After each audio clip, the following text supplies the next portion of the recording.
Oh, there you go, look at that. Is this not PoE? It's gotta be PoE. Again, for home use, probably perfect. And then a LAN 2.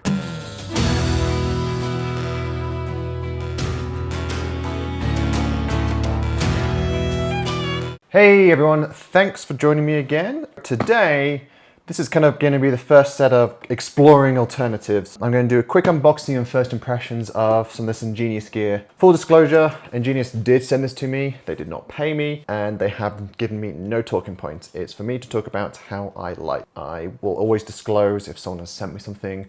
I very, very strongly believe in transparency. Cool. So on that, let's get started. Quick feedback to the team. Check your marketing before you put it on the boxes. There's a gap between performance. No big deal. I haven't actually done much research into this stuff. I've obviously had a quick look at them online. But you know, they're kind of set up in a very similar way to Ubiquiti in the sense that they have access points, they have switches, and they have their controller software for free. And that's a key thing here because once you start getting into a lot of the other providers, software gets really expensive. So the main thing really here is switches and routers I'm not so worried about. That's not really what you need a controller for. You need a controller for your access points mostly. Switches and routers, you know, you can use something else. That's not the end of the world. It's just convenient. So the key thing we're going to be evaluating mostly out of this is the SkyKey and their software and their access point. But I'm going to follow up with a review about the SkyKey and setting these up. Stay subscribed for that. Give a quick click to like button whilst you're there. If you can do that, be great. I really appreciate that.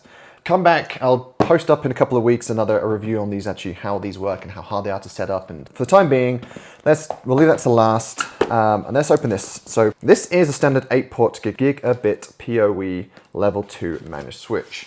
Now I'm not going to go into details what level 2 means. There'll be a link in the description. But the most thing that's important is that it will do things like VLANs. And that's kind of the most thing most people care about when you get into like smart home, where you want to separate out your network, and VLANs is the best way to do that. Okay, installation guide. Okay, so what's nice about this, which is what what I used to be used to, is that it actually has its own web interface. I'm going to hope it does talk to this as well.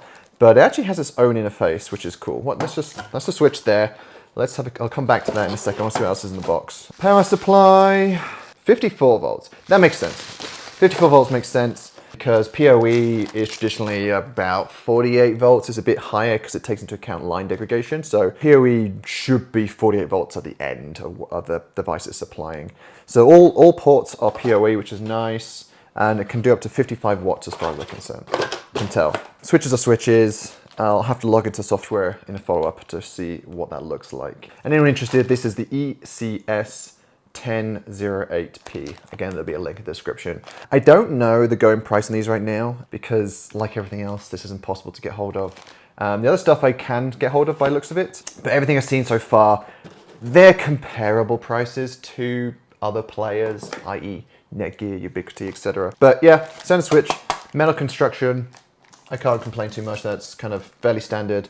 A little power switch on the back. Again, for home use, probably perfect. When you get to larger installations, obviously you would probably want a bigger switch anyway, but I would actually want redundant power supplies. But again, for home use, not a big deal. Let's move on. Well, let's do the cloud key first, actually. I've got this thing called this Easy Master software. Again, very similar to the other offerings. It's a type of controller which is either pre-installed on this key or you can install it yourself. This is the kind of the main thing which we care. Oh, seems like a small thing, but actually that's magnetic. That's actually quite nice because I don't know if you remember from the cloud keys, like in my previous videos, there is, mine's just like hanging off the front of the rack. But actually, if this is magnetic, oh, there you go, look at that. That's pretty nice. I mean, it's simple. It's not like a huge thing, but you know, if you ever want to keep your rack nice and organized, you have a cable running out your switch into the back of this, and then you can, at least neatly have it hung in there or the inside of the rack or something. Okay, now this is interesting. Okay, it's a fairly standard deal. It's an ARM processor from what I understand. It's quad-core ARM processor. I think they said it can go up to 100 units, which if you're aware of the first gen Ubiquiti stuff, they only do 50. I'm guessing there's a bit more brute force in this than there is, a bit more grunt in this than the other controllers.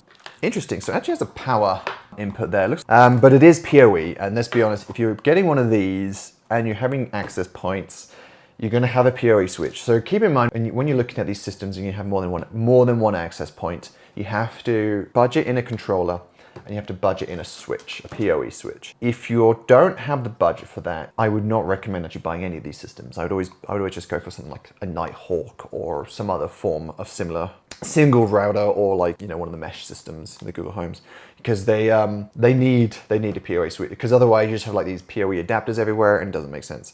So what's interesting here is, so you have a PoE in or out, I'm guessing it's just both, and then a LAN too. So that's intriguing to me. I don't know why that is. We'll have to investigate that in the follow-up video. So yeah, please say subscribe for that. Very similar, it has cloud access. Yeah, you can do remote access from EnGenius.ai. They do have an app, which is good. Okay, fairly standard stuff. Cool, I'm gonna dig into that dual LAN later. I'll have to see if it runs without a micro SD card, but also to keep in mind with any of these controllers that they do need storage. Whoever it is, even like the really expensive ones, if it's not an SD card, it'll probably be like an SSD or a hard disk. Pretty decent size. I like the fact it's magnetic. We'll have to see how it performs later. And then on to the EAP1250. So for those that you're unaware, EnGenius has been around for quite a while. Don't know for as long as Ubiquiti. They are clearly trying to do this kind of matching. They are based out of Taiwan, as far as I understand. And now, let's be honest, all this stuff, pretty much any technology, networking is either made in China, Taiwan, Malaysia, one of the above. These guys are actually, I think, designed and manufactured in Taiwan, versus other companies are designed in, say, the US or a different country and then manufactured overseas. Okay, yeah, this is pretty cool. So I didn't even know this. They have, obviously have the Easy Master software, which is their controller, but also they have this Easy Wi-Fi planner. Actually, stay tuned, stay subscribed, because I actually have a video coming up about how I designed the Wi-Fi for my new house under construction. I have a second channel called Can They Build It? And it's about construction, good and bad techniques. So yeah, stay tuned. There's a video coming on using Wi-Fi planning software and how to design your house and where to put access points and what you need. Okay, this is interesting. I've not seen this before. So on an integrated access point, it actually has a power input on it. I have not seen that before. I don't know when you would be doing that. Yeah, I don't know. I mean, I guess if you like had it on your wall there and you didn't want to, you know, had it on your wall over here and you didn't want to like, but then you have a network cable into it anyway. Is this not PoE? It's got to be PoE. Minimum requirements, broadband internet service. Well, yeah, okay. Oh, okay, cool. Here we go. Yeah, so note the access point supports both AF PoE, which is just a slightly newer protocol, which is a self-negotiation, or the including power adapter. Do not use both at the same time. Yeah, don't do that. It would probably be fine, but you know, let's not try it. It would be nice if it actually said PoE on here, because let's be honest, not many people read the instructions unless you get stuck. Standard unit. Comes with some mounting brackets. I don't know. Yeah, this doesn't look like this would mount inside a standard wall box, which is kind of disappointing, because I actually designed my basement and the new house. There'll be wall boxes, right? So, which is, you know, in the UK it's going to be like the rectangular thing, or in the US it's kind of, well, it's still rectangular, just the other way. Yeah, I mean, I guess a bit of feedback to the EnGenius people. When you bring in wall brackets into these things, that's great, but I can't see a way of this sitting in a wall socket. That would be something that I would definitely like to see improved. Apart from that, fairly standard construction, solid unit, and that's pretty much it. Thanks for joining me. So again, we've got the EnGenius 1250 AP access point, sorry. We have the SkyKey, and we have their little switch. So stay tuned for a follow-up video. Thanks for joining me, and see you soon.